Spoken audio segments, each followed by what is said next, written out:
Estamos hoy a 1 de agosto, el día 1 de agosto de 2024, el mes de Augusto, César Augusto, emperador romano, en ecología.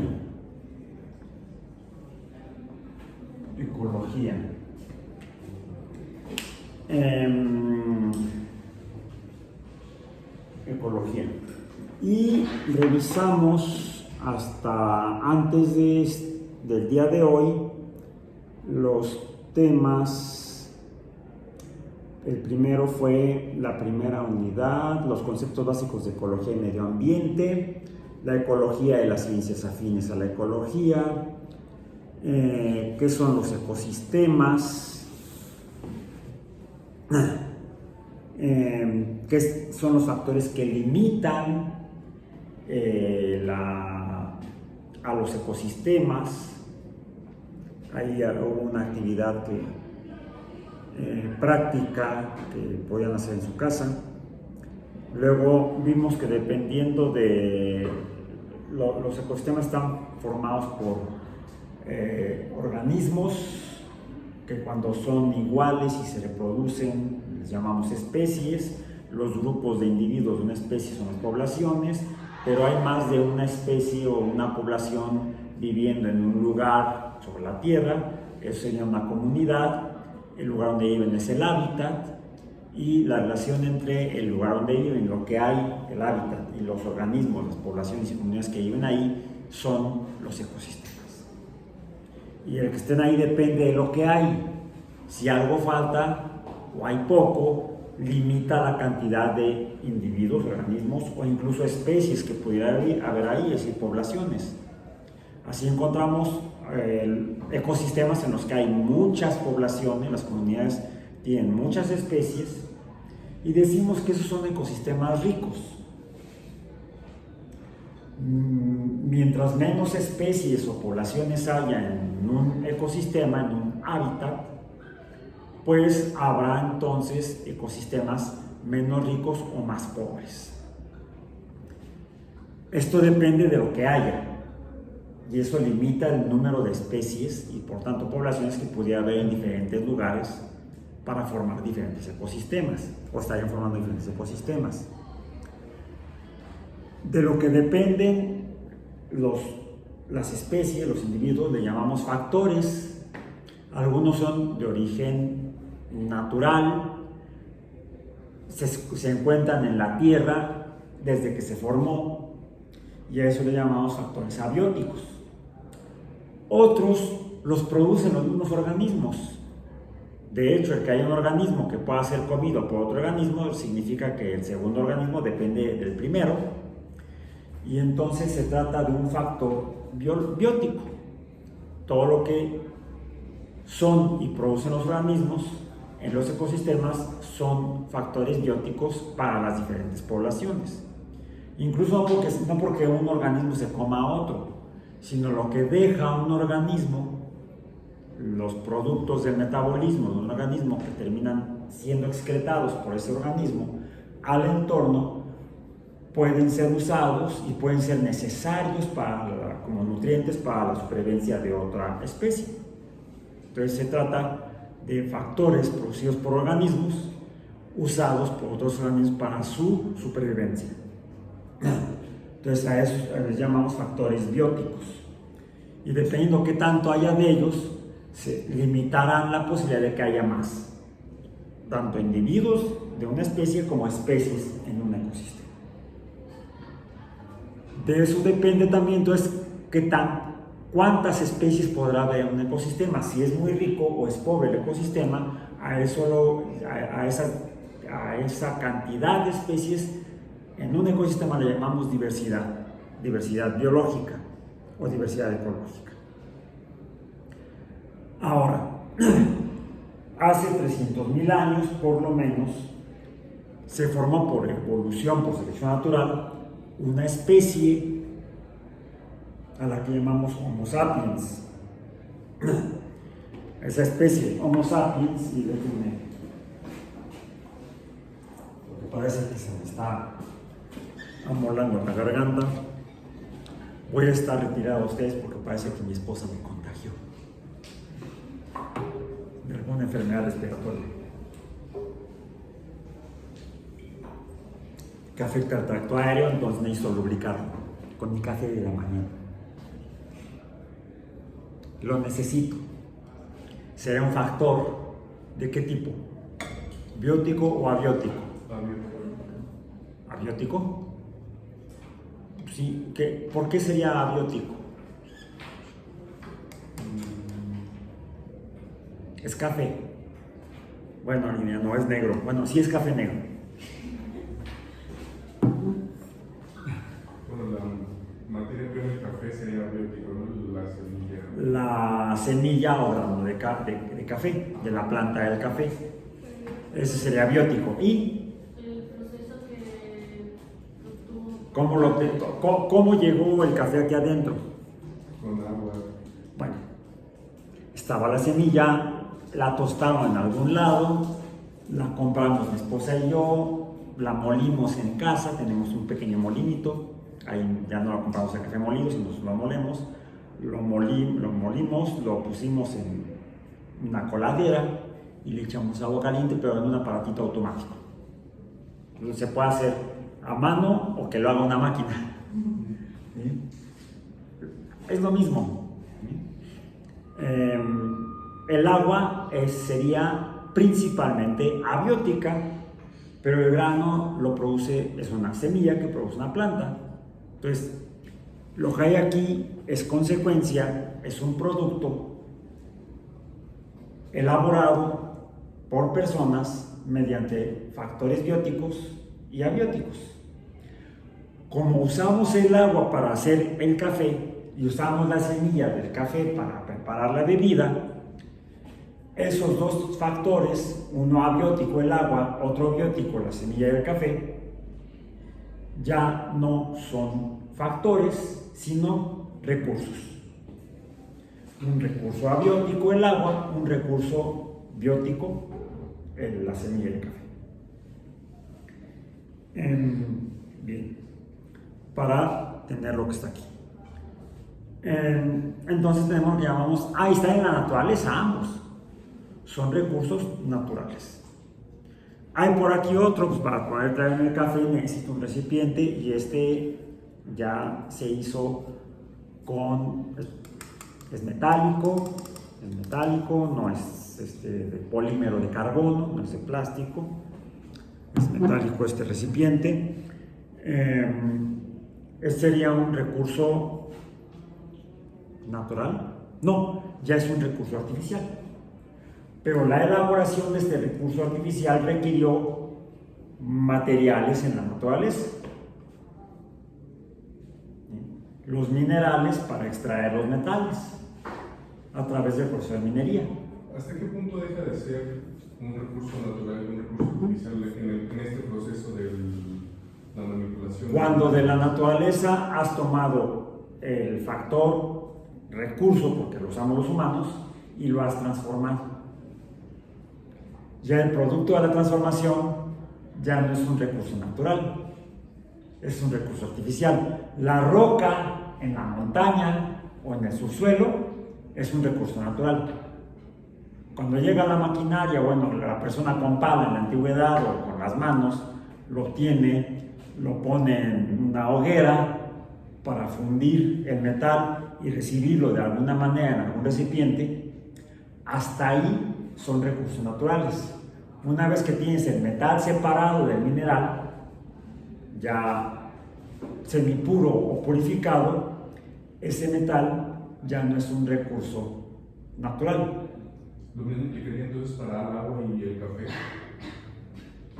Estrictamente, ya el grano o semilla de café ya no sería entonces un recurso natural, porque ya tuvo el proceso de recolección por el trabajador agrícola, el tostado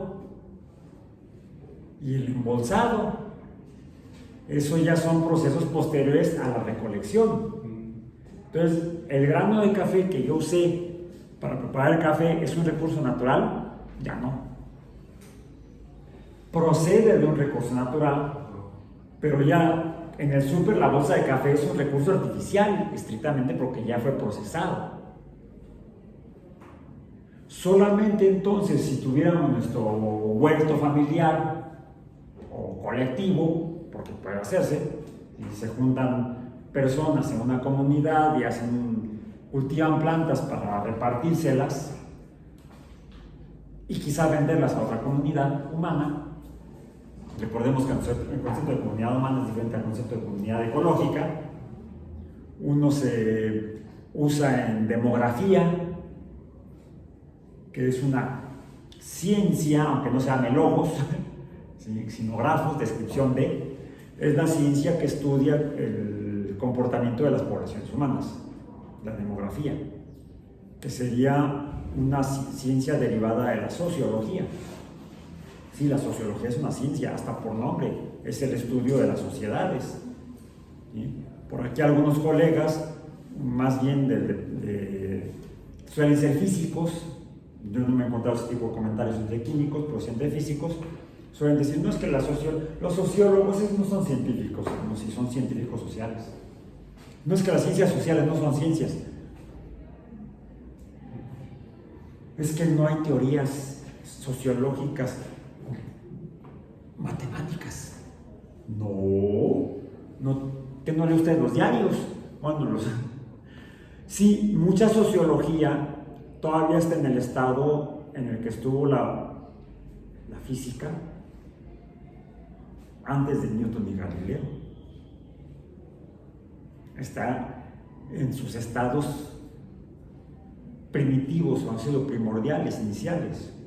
¿Por qué? Porque cualquier sistema social humano es mucho más complejo que la galaxia más compleja, o que la reacción de partículas subatómicas más compleja. No demeritemos, por prejuicios disciplinarios tradicionales, el trabajo intelectual de otras personas que estudian sistemas complejos. Tampoco demeritemos a los físicos, aunque sí podemos sacar la lengua. ¿Te saco la lengua? De un jalón. No, toda actividad intelectual humana es igual de importante y de valiosa. Y necesaria. Todas aportan a la comprensión de la humanidad y de la naturaleza. Todas tienen sus etapas de desarrollo histórico, cognitivo y social, porque la ciencia el conocimiento se debe socializar, se debe compartir para discutirlo, para darlo a conocer, cultura general, o para discutirlo, cuestionarlo, revisarlo y complementarlo o corregirlo. Y eso es la ciencia, eso sería el método científico. No necesariamente la observación, la hipótesis, la experimentación, no. ¿Hay experimentación en sociología? Sí, la digo.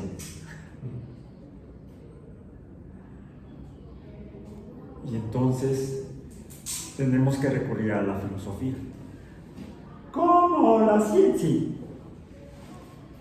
Porque nos hemos dado cuenta, incluso en la física, que el desarrollo de la física genera conocimiento, y el uso del conocimiento que surge de la física puede tener consecuencias en el bienestar o contra el bienestar de las sociedades humanas. Y no solamente eso, del entorno del cual depende la vida humana y de otros organismos. Y eso entonces toca el campo de interés de la ecología. Y eso es nuestro último capítulo del curso, lo vamos a retomar después, que es esa relación o comprensión y reflexión sobre las consecuencias del uso del conocimiento en las sociedades humanas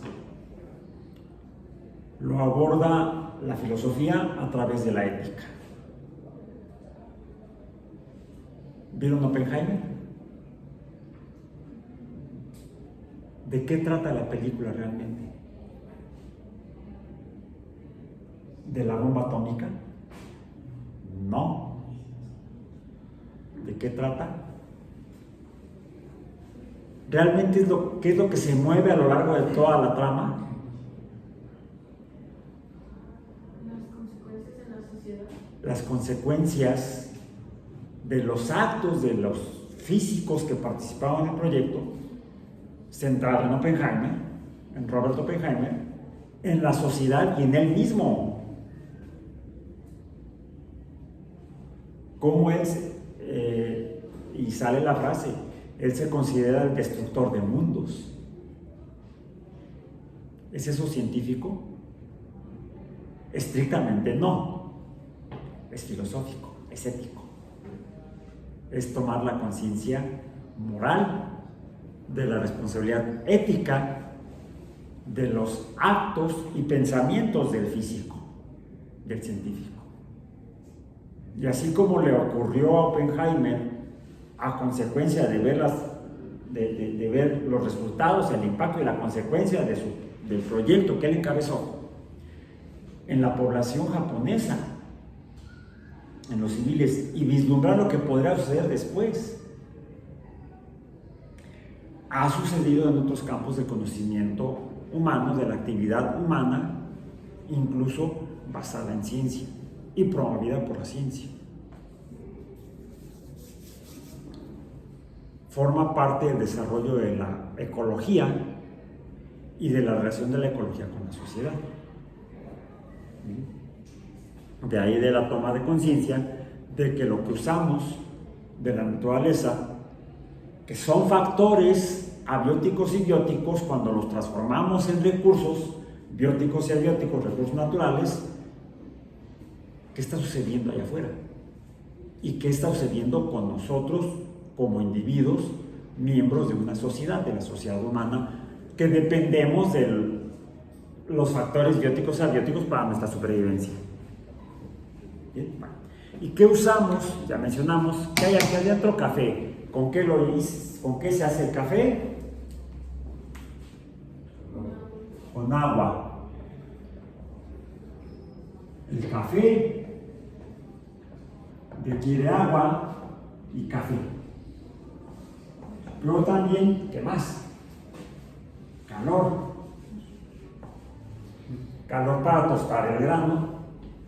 Calor para extraerle los compuestos químicos, orgánicos, la cafeína y otras cosas que conforman a la semilla de la planta del café.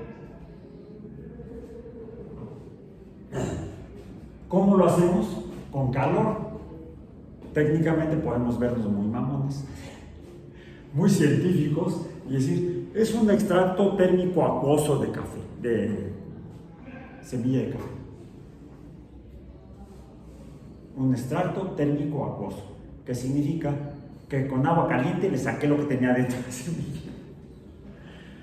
¿Y por qué se hace con la semilla molida? Ya me pasó el otro día, andaba yo, no había tomado café, necesitaba yo despertar, y como dice mi esposa, necesito que me gire la ardilla, necesito café, I need coffee, y no se ocasión, digo, yo lo preparo, no te preocupes, llego a la cocina, tomo la cafetera, tomo el grano de café, lo mido y lo pongo. Ya tiene agua en la cafetera, la prendo y después veo que sale una cosa como agua de calcetín limpio. Se me olvidó molerlo.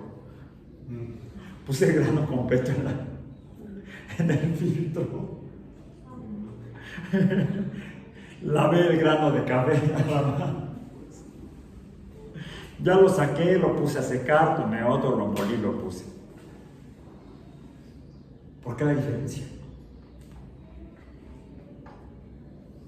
Es aquí, mis queridos químicos, que depende, no solamente depende del calor, y por eso hay que molerlo.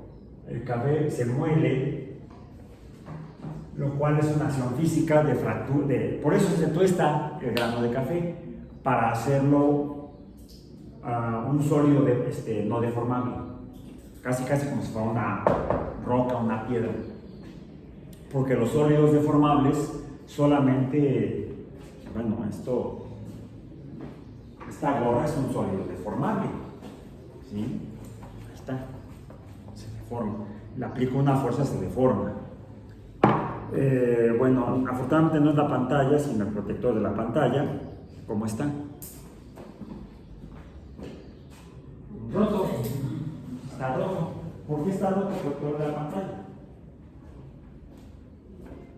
Y no la pantalla. Si no lo tuviera, se rompería la pantalla. ¿De qué está hecha la pantalla de los teléfonos celulares? ¿Ya se les ha roto la pantalla celular? A mí afortunadamente nunca, siempre le pongo, por fuera le pongo el protector deformable, ¿sí? Si no le pongo el protector deformable, ya me pasó, en alguna ocasión tenía yo un Samsung, se me cayó y se rompió la carcasa donde va el aparataje del celular, porque no era metálico, era de vidrio. Era un modelo muy bonito de teléfono celular, pero el cuerpo no era metálico, era de vidrio. Yo no me había dado cuenta, se cayó y se rompió por atrás. La pantalla no, se fracturó. Los sólidos no deformables se fracturan, se rompen. Los sólidos deformables se deforman. En general, los seres vivos, por cómo están hechos y de qué están hechos, son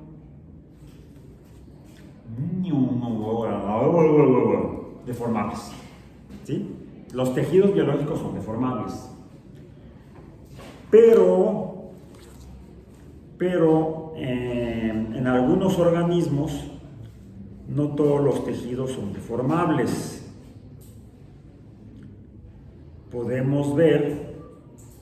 Podemos encontrar evidencias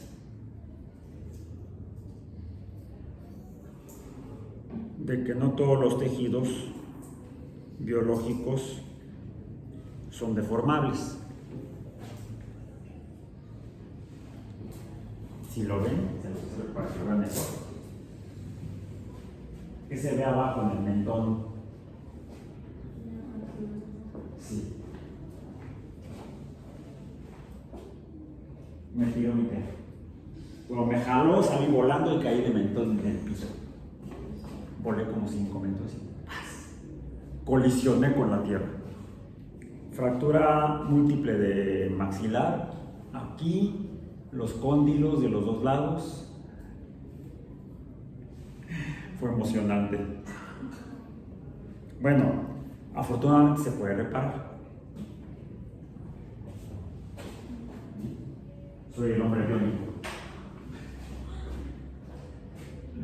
Aunque afortunadamente no salió en $100 millones. Bien. Sí, hay tejidos que no son deformables. El tejido óseo no es deformable.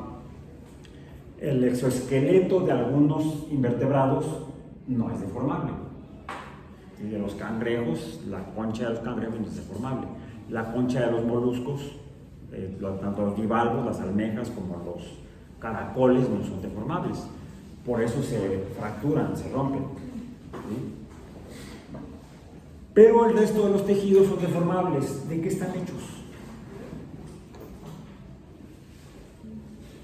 ¿De qué está hecha la semilla de café? ¿De qué está hecha la planta de café? Está formada, revisamos eso en las primeras sesiones, está formada esto por células.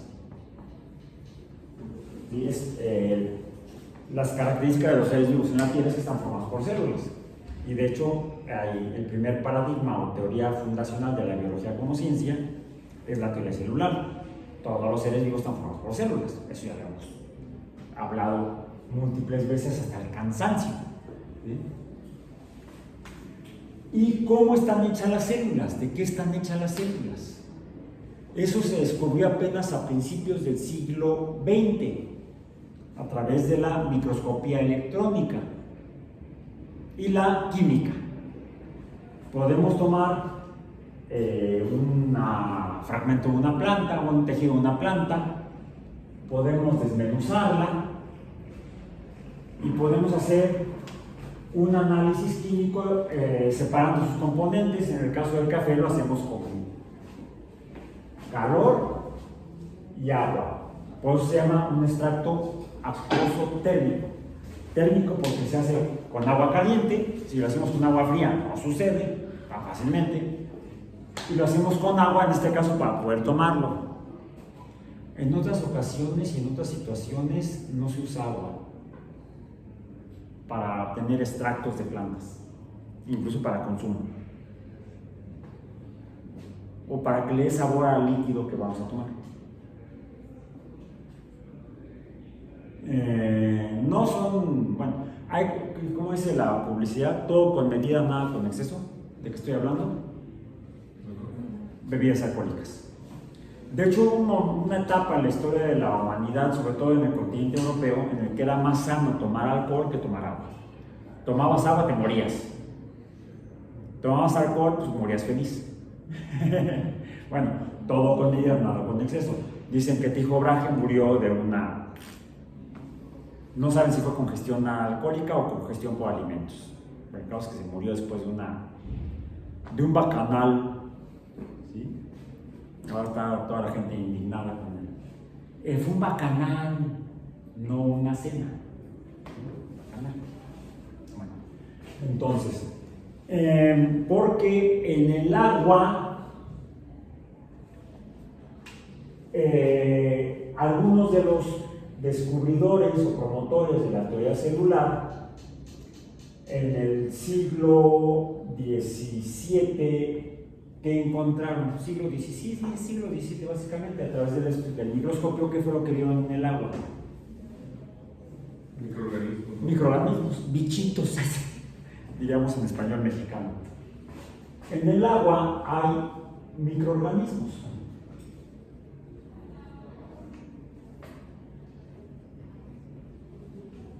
Algunos de ellos son celulares, unicelulares, y otros son multicelulares. Algunos son celulares, unicelulares, viviendo en colonias. ¿Bien? Y algunos de estos nos pueden dañar la salud, nos pueden enfermar o nos pueden matar. ¿Sí? Somos presas de organismos microscópicos, son nuestros depredadores, las bacterias. ¿Sí? ¡Huyamos! No, mejor usamos anestesia. Higiene y, cuando es necesario, antibióticos. ¿Dónde viven? En el agua. Requieren el agua para vivir. El agua, entonces, dijimos, para los microorganismos, el agua es un factor abiótico. El agua es un factor abiótico para los microorganismos. Bien. ¿Por qué? Los microorganismos están formados por células y nosotros también estamos formados por células. Les decía yo, mediante un análisis, usando métodos físicos y químicos, físico-químicos, podemos extraer los componentes de las células, y fue así como se descubrió que las células están formadas por lípidos, que son grasas. Hay varios tipos de grasas desde el punto de vista bioquímico, ¿sí? Que los caracterizamos químicamente por sus grupos funcionales. Tenemos lípidos cíclicos como el colesterol. El colesterol forma parte de la membrana celular, es lo que le da consistencia, la rigidez necesaria a la membrana celular para que funcione en un ser vivo, aunque la estructura fundamental está conformada por fosfolípidos, que son alifáticos. ¿Sí nos estamos entendiendo, verdad? estudiamos química. ¿Qué tanta química llevan en ciencias atmosféricas? No mucho. Entonces, dale una repasada a la química orgánica básica. ¿Sí? Cualquier libro universitario básico de química orgánica sirve para que repases esto. Y bioquímicas, por favor. Bioquímicas en cuanto a los grupos de biomoléculas. Encontramos en bioquímica 4 grandes grupos de biomoléculas que conforman a todos los seres vivos: los lípidos, los prótidos, los glúcidos y los estúpidos. No, eso no, los ácidos nucleicos. ¿Sí? Así no se me olvida. Es una técnica mnemotécnica. Es mnemotecnia. Entonces son los lípidos o grasas. Muchas gracias. ¿Qué dijimos? Luego vamos a poner los glúcidos o azúcares, los prótidos o proteínas. Ahí sí no cambia mucho la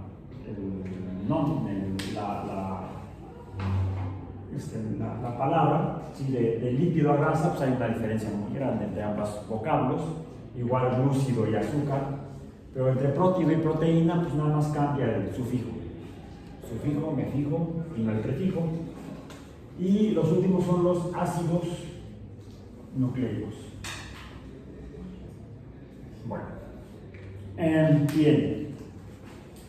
Pero sin los lípidos, lo demás no sirve para formar células. Aunque sí, en la estructura membranal de las células, en el cuerpo de la célula, encontramos azúcares y proteínas. Curiosamente no ácidos nucleicos. ¿Sí? Las proteínas son fundamentales para que las células funcionen como sistemas, ya lo mencionamos, termodinámicos abiertos. Sistemas termodinámicos abiertos. Porque los dispositivos que permiten la entrada, sobre todo la entrada de materia y la transformación de energía en las células, son proteínas. Proteínas que se encuentran en la membrana que está formada por lípidos. ¿Sí? Entonces, la membrana está formada por la frontera o el cuerpo de la célula, la membrana celular,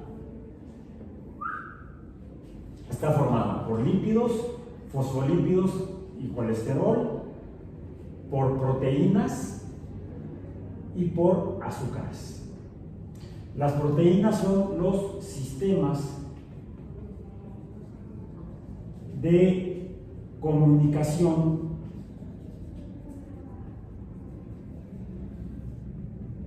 o vamos a decir información, comunicación informática, vamos a decir informática celular. Y los azúcares funcionan como antenas, principalmente, son los receptores para que llegue un mensaje entre célula y célula. ¿Bien? Los mensajes pueden ser incluso proteínas o moléculas parecidas a proteínas pero más chiquitas, les llamamos polipéptidos. Son proteínas, más bien, las proteínas son polipéptidos grandototes y los polipéptidos son polipéptidos. No puedo decir que sean proteínas pequeñas, ¿sí? Más bien los próteos son polipéptidos grandototes. Bueno, y es así como funciona la membrana. ¿Y para qué funciona la membrana? ¿Qué es lo que hace la membrana que hace que existan los seres vivos? ¿Dónde viven los seres vivos? ¿Qué se requiere para que haya seres vivos? Se requiere la materia que forme a la célula. Pero ¿dónde ocurre eso? ¿Dónde sucede? ¿En el agua? En el agua.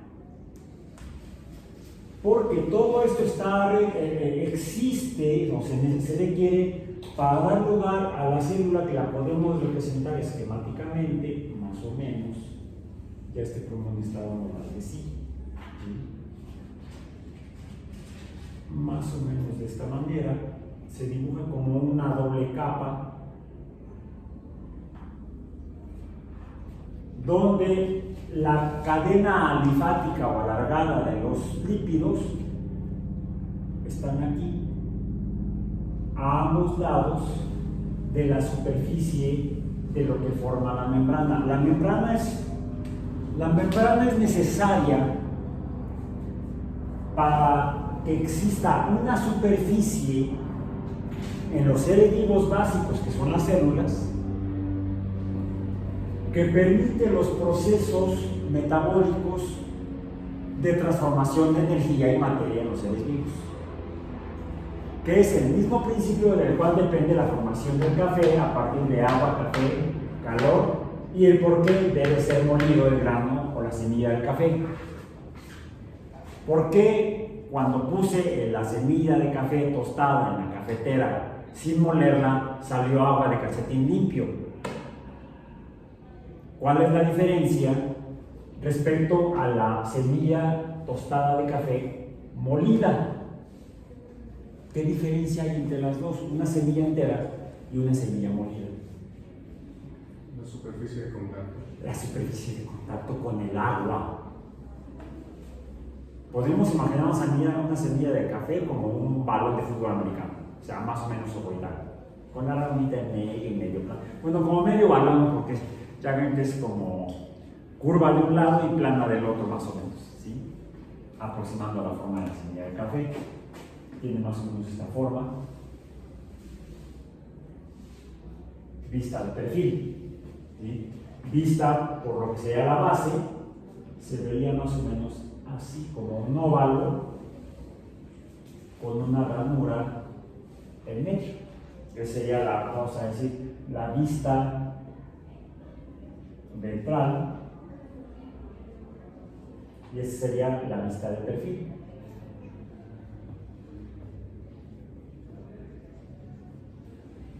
Del café, o de la semilla de café, o grano de café. ¿Cuál es su superficie? Pues podríamos calcularla midiendo las dimensiones espaciales de la semilla y tendrá un valor n. Cuando la muelo, ¿qué sucede con la superficie? Se multiplica, aumenta n veces, y entonces en cada poco de la superficie de cada poco de café va a estar en contacto el agua con cada pedacito de semilla de café, y será más fácil que le pueda extraer los compuestos químicos que forman a la semilla. Es por eso que hay que molerlo. Que bien muele, no hay que molerlo bien. Que bien muelen, han de hacer muy buen café. Bueno, los fenómenos de superficie son fundamentales para que exista la vida como la conocemos en la Tierra, que son procesos metabólicos, son reacciones químicas ordenadas. El metabolismo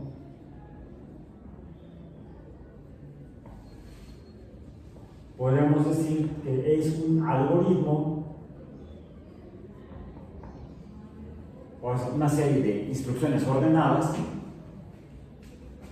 de reacciones químicas.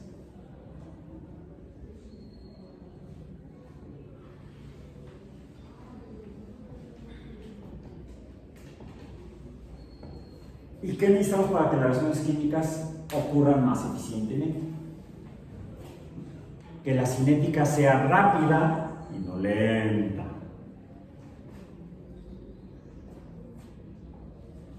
¿Qué necesitamos?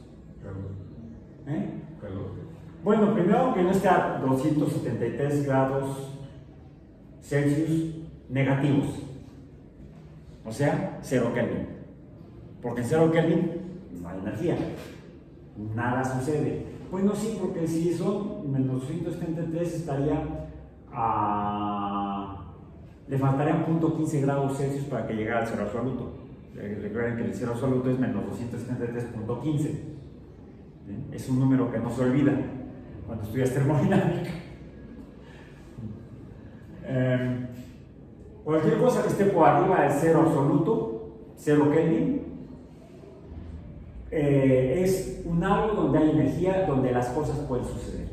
Mientras más lejano esté el número, mayor sea el número Kelvin, será mayor la energía, y entonces la energía es la que, según nos decía Newton, bueno, él habla de las fuerzas, y que la fuerza, the force be with you, que la fuerza nos acompañe, que la fuerza esté con ustedes. Newton describe, bueno, en los libros de secundaria dice que lo que escribió Newton, que no fue lo que escribió Newton lo escribió en latín, no lo escribió así, pero si avanzamos después de la expresión de la lex secunda de Newton, llegamos lo interpretamos como que el cambio en el movimiento o la aceleración de las cosas depende de la perturbación que provoca ese cambio en el movimiento o aceleración. Bien, hasta aquí llegó Newton en cuanto a la definición de fuerza, papas. Pero cuando hay superficies, ¿de qué estamos hablando? Cuando hay superficies, cuando tenemos una fuerza que se produce o actúa sobre una superficie, ¿qué es lo que se está manifestando? F entre A. ¿Vale? Sí, sin miedo, presión. Ya se lo saben. Nada más díganlo. Presión. Fuerza entre área. Hay otra magnitud o cantidad. A es aceleración. Cambio de movimiento. El movimiento lo describe la velocidad, que es, la velocidad es cambio de posición o distancia entre tiempo. ¿Sí? Cuando cambia es el movimiento. Es más, podemos escribir movimiento como cantidad de movimiento, que sería algo que se mueve, tiene una masa que se mueve, entonces esto es cantidad de movimiento o momento. Ahora, cuando este cambia, la B cambia, entonces tenemos B entre T, ¿y esto qué es? A. ¿Bien? Si cambia la velocidad es porque el objeto está en movimiento. Quiere decir que ha cambiado su posición en el espacio. ¿Por qué? Porque una fuerza provocó esta A. ¿Sí? A es igual a F. Bueno, proporcional a la F, nos falta la M. Esta M puede ser esta misma M de acá, ¿sí? Para el mismo cuerpo. ¿Qué sucede entonces cuando una fuerza está produciendo un cambio de posición en el espacio? ¿Eso qué es? Fuerza por distancia. Bueno, aunque no le llamamos estrictamente energía, le llamamos trabajo, pero decimos que toda fuerza que es capaz de producir esto es, ahora sí, energía. ¿Ok? Bueno. Y termodinámicamente hablando, decimos que esto existe arriba de cero Kelvin. Específicamente nos referimos a la energía llamada calor, que casualmente es el movimiento, pero no del objeto completo, sino de la materia que conforma el objeto. Estamos hablando de la teoría cinética molecular. Entonces, de eso dependen las reacciones químicas.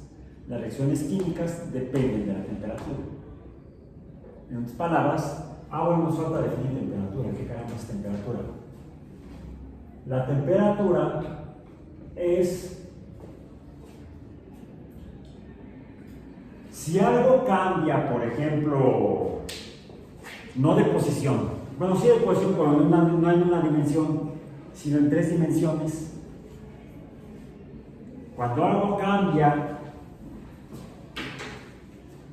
Este lo tengo acá.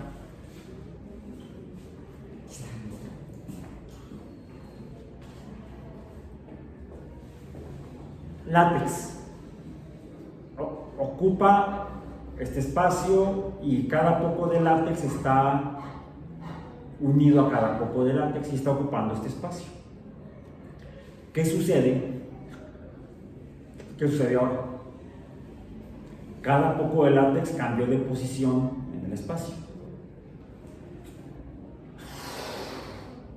Y ahora cambió más. Y cambia en las 3 dimensiones: a lo ancho, a lo largo y a lo alto, en 3 dimensiones. ¿Cómo se llama este cambio en 3 dimensiones? Cambio en el volumen. Cambio en el volumen. Cuando tengo yo cambio en el volumen, lo puedo poner también así. En la forma de volumen inicial, volumen final, o delta V, o puedo tenerlo en el proceso paulatino, el que definió Newton, o describió Newton como gradual o diferencial. Lo podemos poner como dB, el diferencial del volumen, el cambio en el volumen. ¿A qué se debe el cambio del volumen? ¿Qué fue lo que hice? Le puse aire y empujó el látex. Cambió de posición cada poco de látex. Se cambió una distancia. ¿Por qué cambió? Porque hubo una fuerza provocada por el aire que le introduje, que cambió de posición cada poco de látex. En otras palabras, trabajo. Pero, ¿dónde opera esa fuerza? En la superficie del globo, en la superficie del látex. En otras palabras, la fuerza actúa sobre la superficie, que es presión. Puede resultar que el producto presión cambie en el volumen de la temperatura, calor. Aunque no podamos percibirlo con nuestros sentidos naturales, el globo se ha ido calentando cada que lo voy inflando.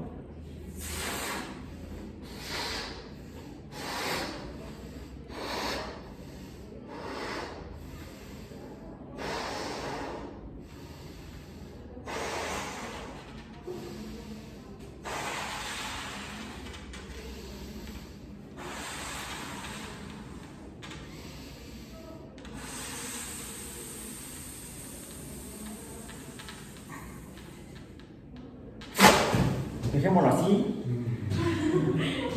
por el bien de sus oídos. Y fíjense qué sucedió. Incluso esto nos regresa al tema último que vimos en la unidad anterior. ¿Cuál fue? ¿Cuáles fueron los temas que vimos en la clase, en el último tema de la unidad anterior? Y lo hemos estado retomando. Los ecosistemas pueden cambiar y a veces los cambios pueden regresarse. ¿Cómo se llama eso? Resiliencia. Bueno, en termodinámica son sistemas reversibles, no siempre. Se llama resiliencia, la capacidad de regresar al estado inicial. ¿Qué tan fácilmente regresan al estado inicial? Eso es el concepto de fragilidad. Mientras menos probable o más difícil sea que un ecosistema regrese a su estado inicial o a un estado previo, sería una mayor fragilidad. Más fácilmente puede alterarse y perturbarse, y entonces eso es la fragilidad de un ecosistema. Si el ecosistema regresa con menor dificultad a un estado previo, decimos que es un sistema poco frágil y resiliente. Resiliencia, un sinónimo de resiliencia sería elasticidad. Bueno, ¿el globo regresó a su estado original? No, ¿verdad? Quedó incluso como más grandote. Aún los materiales que conocemos como elásticos, así le llamamos en el lenguaje cotidiano, que cuando los vemos en física nos hacemos camotes porque resulta que esto no es elástico, es deformable. En cuanto al cambio, vamos a decir. Eso otro día lo seguimos hablando, para no hacer unas bolas y no tomar más tiempo para eso. Entonces, esto no regresó a su estado inicial, al original. El proceso realmente no es reversible. No regresó al estado inicial. Los sistemas biológicos no son realmente reversibles. Siempre aumenta su entropía, disminuye su energía, se dirigen hacia la muerte. Es el destino final de cualquier sistema biológico, incluso los ecosistemas. Pero hay de muertes a muertes. Yo ya tengo 63 y no me pienso morir mañana. Aunque me vaya a los hocico y me parta. Me sentía que me moría. Y es más, me dijo el cirujano facial, después de que me revisó, y me dijo qué es lo que tenía, y yo era el diagnóstico. Y me dice, tiene fractura, ni siquiera es triple, es fractura múltiple, un montón de cosas rotas por ahí. Me dice, afortunadamente sucedió lo que tenía que pasar. Yo me quedé así, ¿cómo? Me dice, si no se hubiera fracturado como se fracturó, usted estaría muerto. ¿Por qué? Los cóndilos, que son las crestas que van a los lados del maxilar inferior, insertan para la articulación en dos cavidades en la parte baja del cráneo. El cráneo es donde está el cerebro. Esto es la cabeza. La cabeza está formada anatómicamente, es ahí donde la anatomía de la preparatoria era necesaria para la universidad, aún en ecología. La cabeza está formada por cráneo y cara. Bueno, el cráneo es la cavidad donde está el cerebro. De hecho, protege al cerebro. Es la función biológica del cráneo, proteger al cerebro. Y si bien por aquí está algo grueso, sí está gruesecito, y sí se puede fracturar, se puede fisurar, por eso hay que cuidarlo, por eso hay que usar casco. ¿Sí? Si el casco se usa para proteger el cráneo, que protege el cerebro, entonces el casco indirectamente protege al cerebro. Ahora entiendo por qué algunos que van en moto no usan casco. No hay casco, no hay cerebro. Pues sí. Bueno, el cráneo protege al cerebro. Aquí arriba tiene un grosor como de entre 3 y 5 milímetros, dependiendo de la edad. La base del cráneo, que es la que está en contacto con los cóndilos, es extremadamente delgada. No llega a 1 milímetro. Me dijo el cirujano, si no se hubiera fracturado, los cóndilos se habrían perforado la base del cráneo y usted habría quedado ahí. Afortunadamente, la evolución descrita por Darwin y Wallace funciona, y esta se hizo así, no se hizo chango que se caía del árbol y caía de mentón y no se fracturaba, se moría. Sí, cuando me caí, me levanté, lo primero que sentí es como, se me cayeron los dientes, porque podía sacar la lengua medio como si no tuviera yo los incisivos frontales inferiores. Tanto que hasta cuando llegué a casa, está todo jodido con el perro de la correa. Le dije a mi esposa, creo que me tumbé unos dientes. No, lo que pasa es que se separaban los dientes porque estaba roto de aquí. La lengua pasaba por el medio. Eso fue en la noche. En la mañana me revisó el odontólogo, le llamamos por teléfono al odontólogo, lo vimos me puse hielo por todos lados, una venda y así dormí, sentado. Pues no acostado, sentado dormí. A la mañana siguiente temprano fuimos al consultorio del odontólogo porque yo pensé que habían sido dientes, y me dijo, no, tienes fractura, tiene que revisarte un cirujano maxilofacial. Dice, porque yo siento que varias cosas se rompieron. ¿Sí? Entonces ya llamamos al seguro, me mandaron, como era de urgencia real, no podía esperar. Además, el hospital que tenía enfrente de mi casa del ISSSTE, un presidente lo cerró, porque su director del ISSSTE quebró al ISSSTE. Se robó el dinero nada más. Luego fue gobernador de Veracruz. Fue el premio por quebrar al ISSSTE, lo hicieron gobernador de Veracruz. Bueno, entonces me fui a un hospital privado con el seguro de gastos médicos. Ya me revisó y me dijo eso. Y yo entendí que efectivamente el chango que se caía, bueno, ancestro de nosotros y de los demás póngidos, que se caía del árbol y caía del mentón y no se fracturaba, se moría. ¿Quién sobrevivió? Aquel que se cayó y se le fracturó el maxilar.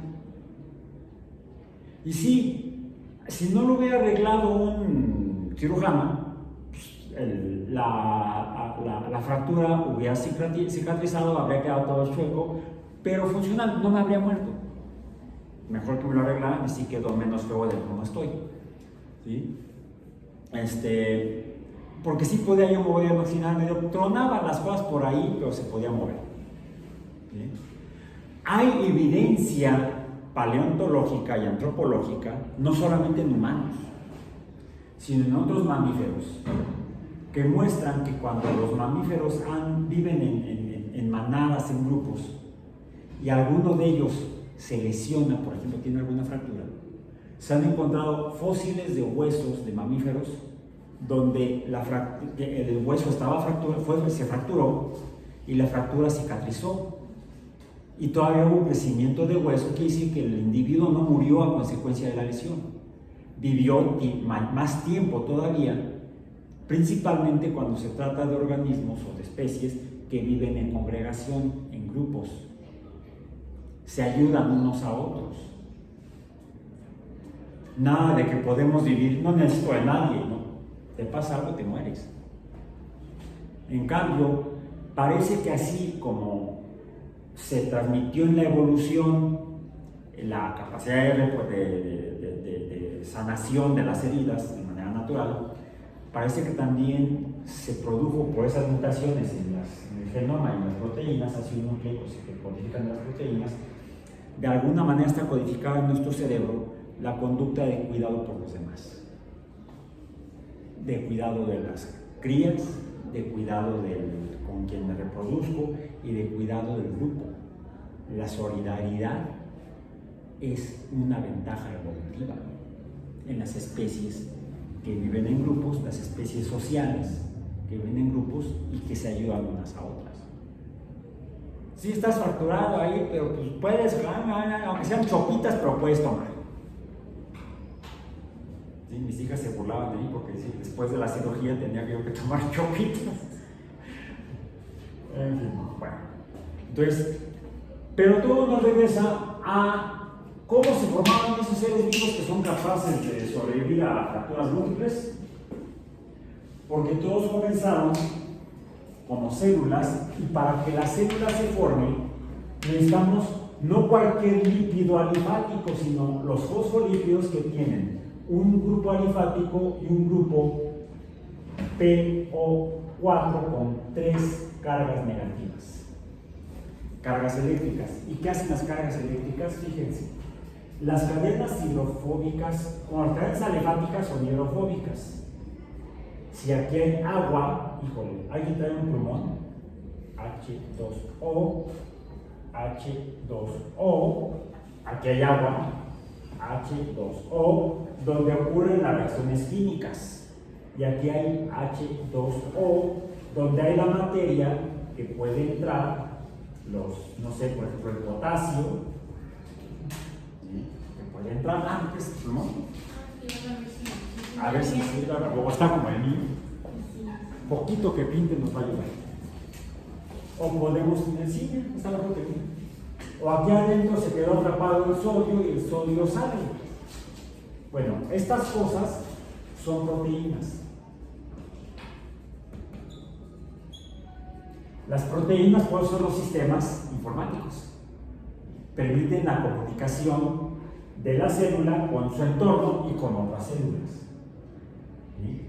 De hecho, aquí también están luego algunas moleculitas así en cadena, que son los azúcares o polisacáridos. Estos permiten que alguna partícula sea reconocida y se una aquí. Son los receptores membranales, azúcares. De hecho, unidos a proteínas, se conocen como glucoproteínas, porque vienen de la glucosa o los glúcidos. Los bioquímicos que no saben inglés les llaman glicoproteínas, porque es con Y. Hablan de la glicólisis, la glucólisis. En inglés es glycolysis, G-L-Y. Bueno, en los que sí sabemos un poco al inglés, al español, entendemos que son glúcidos, no glícidos. Entonces, las glucoproteínas son las antenas que le permiten a las células comunicarse. Y la célula lo que hace es separar compartimientos donde se llevan a cabo reacciones químicas que requieren de que los reactivos estén disueltos para que entonces la reacción química se pueda llevar a cabo. Las reacciones químicas más simples que se llevan a cabo en los seres vivos, ¿cuáles son? Por ejemplo, la glucólisis. Es una serie de reacciones ordenadas, reacciones químicas ordenadas, para transformar la energía que sea utilizada por las células más simples, como las de las bacterias. Las bacterias hacen glucólisis. ¿Dónde? En el agua. Si no hay agua, no hay glucólisis.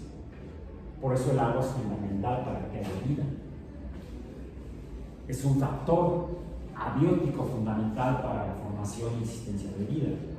De hecho, los fundadores de la astrobiología lo consideran, después de la formación de estrellas, donde queda polvo alrededor girando, y ese se atrae por atracción gravitacional, se atrae, se junta y forma planetas, y en la superficie de los planetas puede formarse vida siempre que haya agua.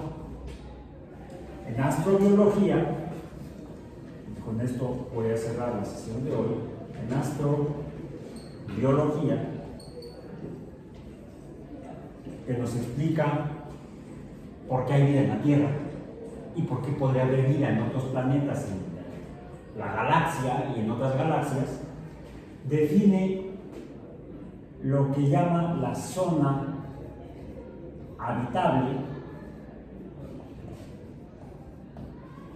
ZH como aquella donde, dependiendo de la energía que emite la estrella que orbita el planeta, es posible que haya o hay agua líquida. Agua líquida, específicamente, no solamente hielo, porque el hielo sería agua sólida. ¿Y cómo se dan las reacciones químicas en un sólido? Mis queridos químicos, ustedes explíquenme. ¿Son más rápidas que en el medio líquido o más lentas que en el medio líquido? Son más lentas. Las reacciones de este tipo, no las reacciones de, por ejemplo, de transferencia de electrones. Por ejemplo, tenemos metales que están juntos y tenemos que se da una reacción de óxido-reducción. Un metal le dona un electrón a otro metal, se da una corriente eléctrica, una corriente electrónica de hecho, y las corrientes electrónicas son más eficientes en estado sólido. Por eso estas cosas, las presumen es electrónica de estado sólido. Es muy buena, es muy eficiente para estas cosas, pero eso no está vivo. Bueno, pues no quita de sí, pero este no. Entonces, pero ¿qué diferencia hay entre las reacciones electrónicas? Porque si hay una corriente electrónica de electrones, quiere decir que el electrón sale de alguien y llega a alguien más. Y químicamente la salida de electrones o pérdida de electrones, ¿cómo se llama? Es la reacción química de oxidación, es el concepto químico de oxidación, la pérdida de electrones. Alguien recibe el electrón, está ganando el electrón, químicamente, ¿cómo le llamamos a eso? La reducción.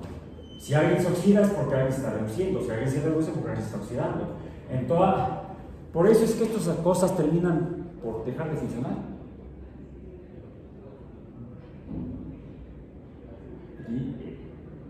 Además lo describe la termodinámica, la segunda ley de la termodinámica. La entropía aumenta, la energía disminuye en todos lados, en los celulares y en las células, en las células de los que tienen celulares. ¿Bien?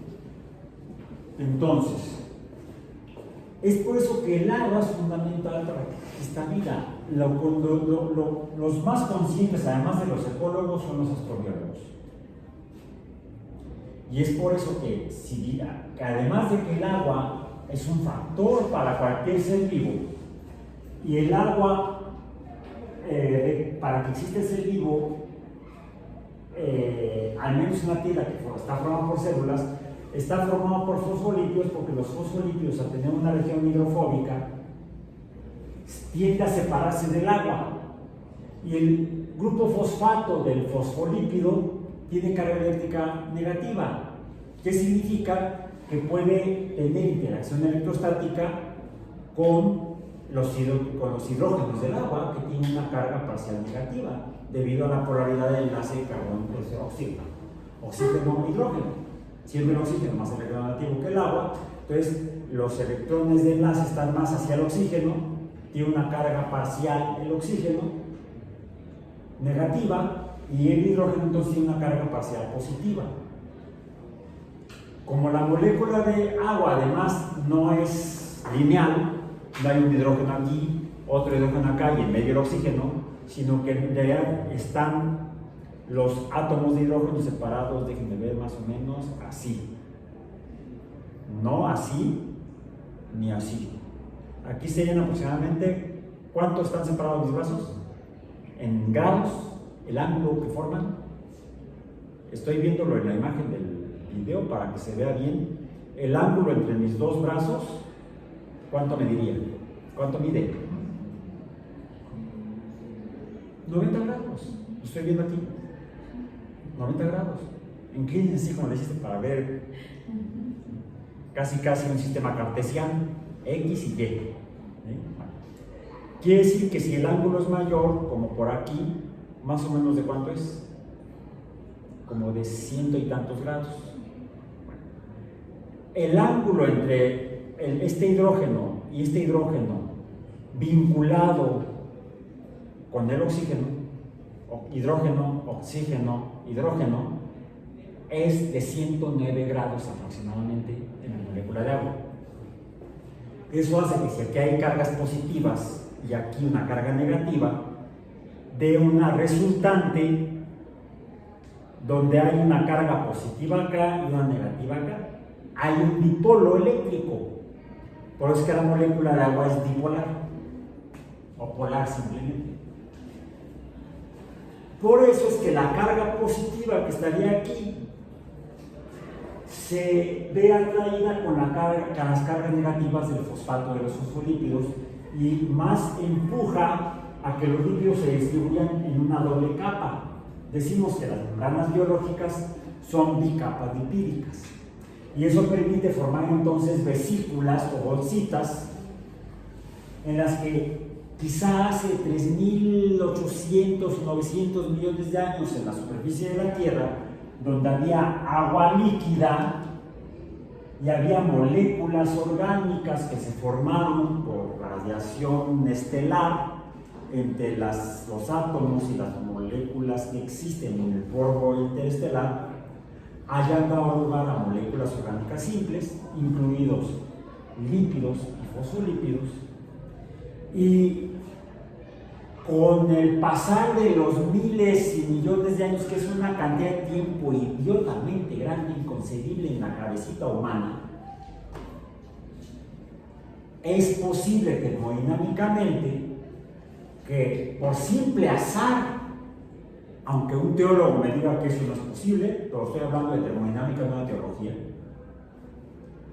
se hayan dado lugar a los primeros organismos más simples, en los cuales ocurrían reacciones organizadas que se reproducían a sí mismas, porque se concentran dentro de vesículas en espacios muy pequeños y entonces aumenta la probabilidad de que se den reacciones específicas ordenadas. La concentración es el concepto básico, junto con la presencia de agua, la concentración de solutos en medio líquido acuoso aumenta la probabilidad de que se formaran seres vivos.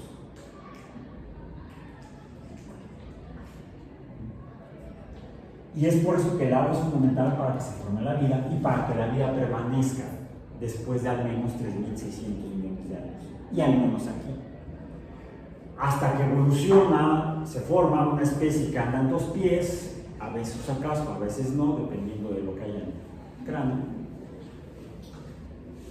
Y que usa el agua para mantenerse vivo en sus grupos de comunidades humanas. Por eso que el agua también es un recurso natural, abiótico para los humanos. El problema es cómo la usamos. No para qué, sino cómo la usamos. Revisen el documento que está compartido en el sitio web, que la dirección está ligada. No recuerdo si ya lo subí como recurso educativo al CIPI, si no lo reviso hoy en la noche y lo subo. Pero ahorita está la dirección URL o en el sitio web. Está incluso en Facebook también está la dirección de la cual pueden descargar el documento. Denle una leída y con ese, junto a lo que hemos visto en el resto de la semana, elaboran su ensayo semanal para que hagan la reflexión y vayan más allá. Con esto terminamos el día de hoy y nos vemos el próximo lunes en nuestra sesión corta. Corto, largo. Por ahí en alguna película lo vi. Vamos el próximo. ¿El diario de la princesa? Sí. Corto, largo. Divertida la película. Semana 4, 5 de agosto, sesión 10. La biodiversidad. Por hoy terminamos. Nos vemos entonces el próximo lunes.